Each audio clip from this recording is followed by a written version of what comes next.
नमस्कार, आपके साथ मैं हूँ नैन्सी और नैन्सी की नगरी में आपका बहुत बहुत बहुत स्वागत है। आप सभी लोग कुशल मंगल होंगे ऐसी मैं आशा करती हूँ और आप सभी की दुआओं की वजह से और श्री बालाजी महाराज की कृपा से मैं भी बहुत अच्छी हूँ। जैसे कि आप सभी जानते हैं कि आज रक्षाबंधन का त्यौहार है। सभी देशवासियों को मेरी तरफ से रक्षाबंधन की हार्दिक शुभकामनाएँ। फिर रक्षाबंधन से एक दिन पहले हम लोग बाज़ार गए ताकि हम राखी ले पाएँ। फिर ये अलग सी जगह ले गई थी पूनम मुझे, पर यहाँ मुझे कोई राखी पसंद नहीं आई। फिर हमने कहीं और से ली राखी। फिर हमने सोचा चलिए मेहंदी भी लगवा लेते हैं, क्योंकि मुस्लिम कम्युनिटी की अगर बात करें तो उनके हिसाब से मेहंदी काफ़ी पाक होती है। पाक यानी कि पवित्र। हिंदू कम्युनिटी की बात करें तो हमारे यहाँ हर खुशी के मौके पर मेहंदी लगाई जाती है, शादी पर दुल्हन के, और इसके अलावा तीज त्योहारों पर भी। जैसे कि अभी हमने तीज पर मेहंदी लगाई थी, अब हम रक्षाबंधन पर मेहंदी लगा रहे हैं। फिर हम दीपावली पर भी मेहंदी लगाएंगे और जन्माष्टमी पर भी मेहंदी लगाएंगे। खुशी का प्रतीक माना जाता है मेहंदी को हमारे यहाँ और सुहाग का भी, इसलिए हम सब लोग मेहंदी लगाते हैं।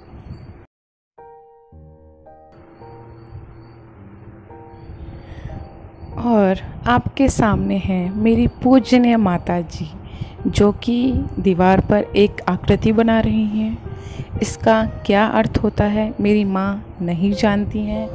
मैंने अपनी बुआ से भी पूछा, वो भी नहीं जानती हैं। लेकिन इसकी बहुत मान्यता है। हर रक्षाबंधन पर इन्हें हमारे यहाँ दीवारों पर मनाया जाता है। बनाया जाता है। फिर इनकी पूजा की जाती है। अगर रक्षाबंधन के त्यौहार के दिन इनकी पूजा ना की जाए तो पूजा को कंप्लीट नहीं माना जाता है।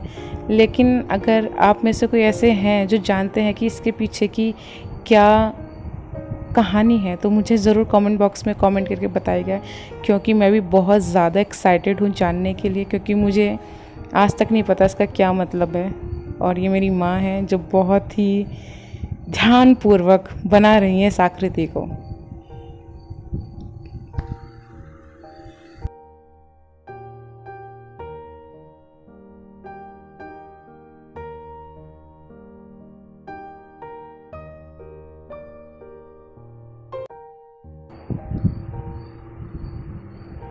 और अब मेरी माँ इन्हें भोग लगा रही हैं। जैसे कि मैंने आपको बताया था कि इनकी पूजा अर्चना के बिना हमारे यहाँ रक्षाबंधन का त्यौहार अधूरा माना जाता है। यह प्रथा उत्तर प्रदेश के काफ़ी इलाकों में फॉलो की जाती है, लेकिन मुझे नहीं पता है। मैं बेहद माफ़ी चाहती हूँ, क्योंकि मुझे मालूम होना चाहिए, लेकिन मुझे कैसे मालूम होगा, क्योंकि घर के बड़े बुजुर्ग ही हमें बता सकते हैं। तो मेरे पास अब फाइनल ऑप्शन है मेरी नानी माँ से मैं पूछूँ कि इसके पीछे क्या रीज़न है।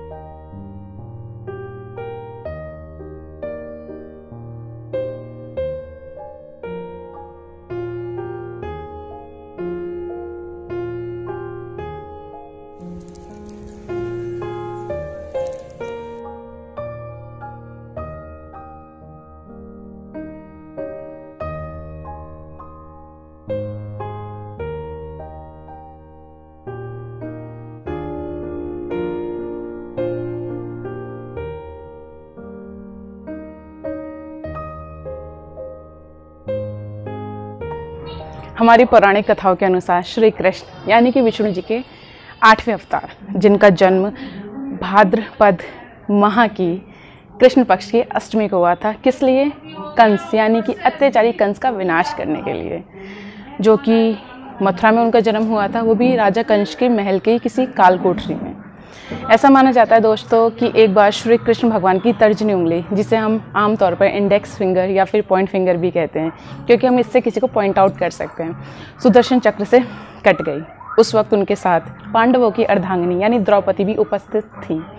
द्रौपदी ने ज़्यादा वक्त ना लगाते हुए अपनी साड़ी का एक पल्लू का टुकड़ा फाड़कर श्री कृष्ण भगवान की उंगली पर बांध दिया, जिससे खून बहना रुक गया। उसी दिन से हमारे देश में रक्षाबंधन मनाया जाता है। जो द्रौपदी ने श्री कृष्ण भगवान के हाथ पर कपड़ा बांधा था, वो अब राखी में बदल चुका है। और श्री कृष्ण भगवान ने उसके साथ ही द्रौपदी को वचन दिया था कि कोई भी बुरा वक्त हो द्रौपदी, मैं तुम्हारी सहायता अवश्य करूँगा। उस दिन सावन की पूर्णिमा की तिथि थी, इसलिए भारत में हर साल सावन की पूर्णिमा की तिथि के दिन रक्षाबंधन मनाया जाता है। इसके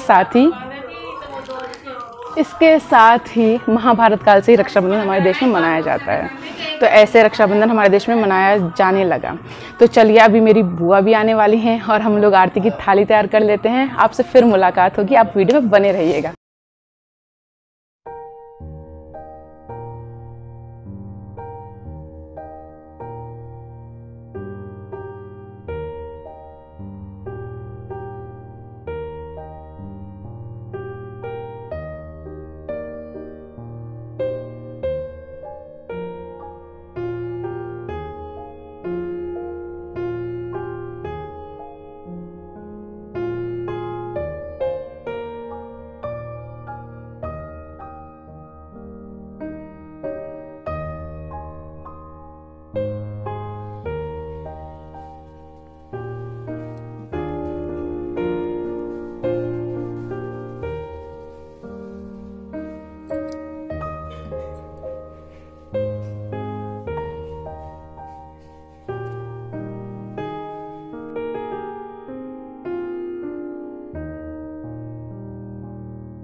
क्योंकि मैं सबसे छोटी हूँ तो फिर बुआ ने मुझे भी राखी बांधी। वैसे मोस्टली ऐसा होता है कि बुआ जो होती है वो अपने भतीजे और भतीजी को राखी बांध देती है, और मेरी बुआ को लगा कि शायद हम पिक्चर क्लिक कर रहे हैं, इसलिए वो सामने देख रही थी। फिर मैंने उन्हें बताया कि नहीं बुआ, हम फ़ोटो नहीं क्लिक कर रहे हैं। स्माइल देखो अब ज़रा, मेरी खुशी का कोई ठिकाना नहीं है। अब VIP ट्रीटमेंट मिल रहा है मुझे।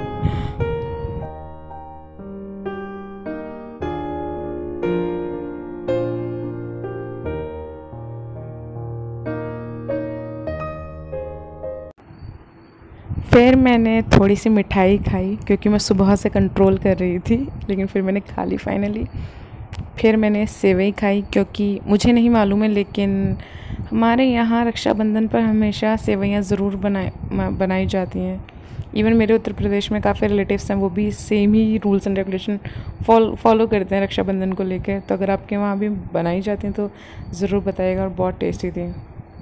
और आपको ये भी मैं एक चीज़ बता देती हूँ, दान पुण्य का इतना हमारे समाज में क्यों महत्व है, क्यों इस चीज़ को इतना महत्वपूर्ण माना जाता है। अभी मैंने आपको क्या बताया, द्रौपदी ने अपनी साड़ी के पल्लू का सिर्फ एक टुकड़ा बांधा था श्री कृष्ण भगवान के हाथ में, और जब भरी सभा में दुशासन चीरहरण करने की कोशिश कर रहे थे द्रौपदी जी का, तो उन्होंने श्री कृष्ण भगवान को याद किया, और आपने देखा कि चीर की लंबाई कितनी ज़्यादा बढ़ गई। अर्थात अगर आप किसी को 1 रुपये दान में देते हैं तो ईश्वर आपको उसके 100 रुपये देते हैं। आप समझ पा रहे होंगे मेरा क्या मतलब है। इसलिए दान पुण्य ज़रूर करें जिन्हें भी ज़रूरत है। फिर मेरी माँ ज़्यादा इंसिस्ट कर रही थी कि नैन्सी और सेवई खाओ, तो फिर हमने सोचा और खा लेते हैं, क्योंकि उन्होंने बहुत ज़्यादा क्वांटिटी में बना ली थी। पहले हमारे देश में रिश्तों की बहुत ज़्यादा कद्र थी। पहले किसी सर्टिफिकेट की ज़रूरत नहीं होती थी कि हम किसी को राखी बांधेंगे तब ही वो हमारा भाई होगा। जिसे हमने एक बार भाई कह दिया वो हमारा भाई है। लेकिन अब राखी बांधने के बाद भी वो वैल्यूज़ नहीं है रिलेशनशिप्स में जो पहले थी। सिर्फ तोहफा लेने के लिए राखी मत बांधिए, और सिर्फ इसलिए राखी मत बंधवाइए कि हाँ त्यौहार है, राखी तो बंधवानी है। रिश्तों की कद्र कीजिए, अपनी संस्कृति को साथ लेकर हंसी और खुशी के साथ रक्षाबंधन मनाइए। और मैंने बहुत वक्त लगाया मेकअप करने में, लेकिन आपने मेरी तारीफ़ नहीं की तो आपको मेरी तारीफ़ करनी होगी। और मैंने बहुत सुंदर से इयररिंग्स भी लिए थे, वो भी टूट गए, तो फिर मुझे दुख हुआ, मैं वो नहीं पहन पाई। इसके अलावा आपने देखा होगा कि मेरी माँ ने ये बनाए थे, ये क्यों बनाते मुझे भी नहीं मालूम है, इसलिए मैं नहीं बता पाऊँगी। अब हमारी आपसे मुलाकात होगी नेक्स्ट व्लॉग में। अगर सब कुछ ठीक रहा तो शायद वो व्लॉग राजस्थान का होगा। तब तक के लिए आप लोग हंसते रहिए, मुस्कुराते रहिए। इस वीडियो को देख किसी की भी भावना को ठेस पहुँचाना बिल्कुल भी नहीं है। वीडियो में कोई गलती हुई है तो मैं उसके लिए बेहद माफ़ी चाहती हूँ, और तब तक के लिए आपसे विदा लेते हैं। अगली वीडियो में मुलाकात होगी। भारत में रहना है तो जय श्री राम कहना है।